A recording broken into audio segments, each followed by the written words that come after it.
Alas Pilipinas pulled off a stunning upset with a historic first ever FIVB Men's World Championship win against Egypt yesterday. And for the details, we have News 5 correspondent Ian Suyu. Ian? Ian, nakamute ka. Mag-gesture ka na ganito. Ian, we can't hear you, Ian.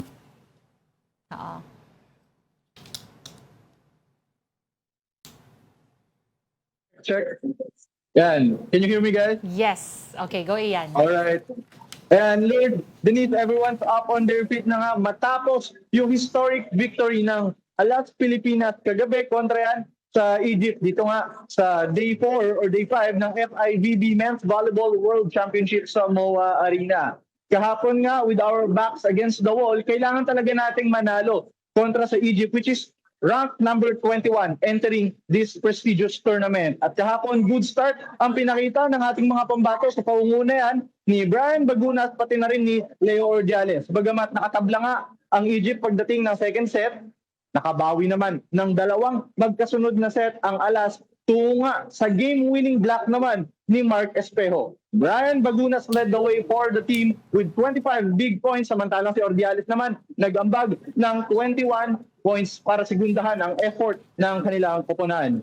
Ngayon nga, tabla na sa standing ang Alas Pilipinas, ang Tunisia, ang Iran, pati na rin ang Egypt with all 1-1 na po yan. 1 win and 1 loss. At sobrang crucial nung magiging laro bukas dahil kung sino man ang magwawagi tomorrow, aabante sa 2-1 standing at makakapasok na rin po para sa next round. Alam niyo, kahapon nga nakausap natin sina Brian, pati na rin sina Leo at ayon nga kay Brian, sobrang laking bagay nito dahil napatunayan lang ng kanilang koponan na hindi lang sila pang SEA Games at Asian Games, kundi kaya rin nilang makipagsabayan pati na rin sa strongest teams dito nga sa World Championship. And para sa kanila, bukas daw, must-win mode na naman sila against Iran. And interestingly, yung Iran, tinalo sila ng Egypt via sweep. And tayo natalo natin ng Egypt, so who knows, no? Hindi natin alam kung sino ang aabante sa next round at aabangan talaga natin yan.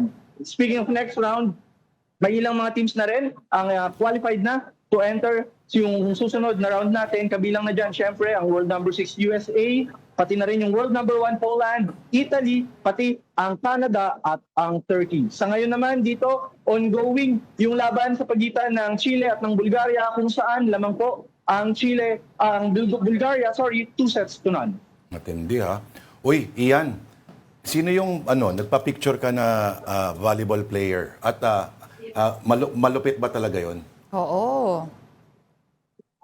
Naku, hindi ko alam kung kanino pa ako nagpa-picture pero ang huli ko na napagpa-picturean si Micah Christensen of Team USA. Si Micah yung nakita namin. Team USA, isa yan sa mga favorites dito, no? Ang aim nga nila, nung nakausap ko si Micah, sabi niya, he wants to win a medal, no, sa podium dahil alam naman natin, very exciting yung laban dito at hindi mo alam kung sino talaga yung posibleng manalo. May mga teams na expected na malalaglag, may teams na expected naman na aangat, pero unfortunately hindi na nakaabante. Kagaya na lamang po ng crowd favorite na Japan, no?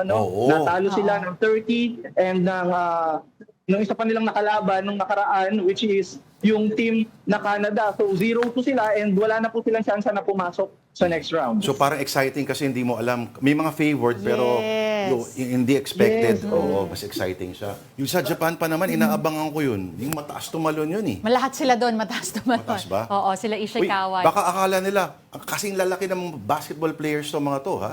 Diba, Ian?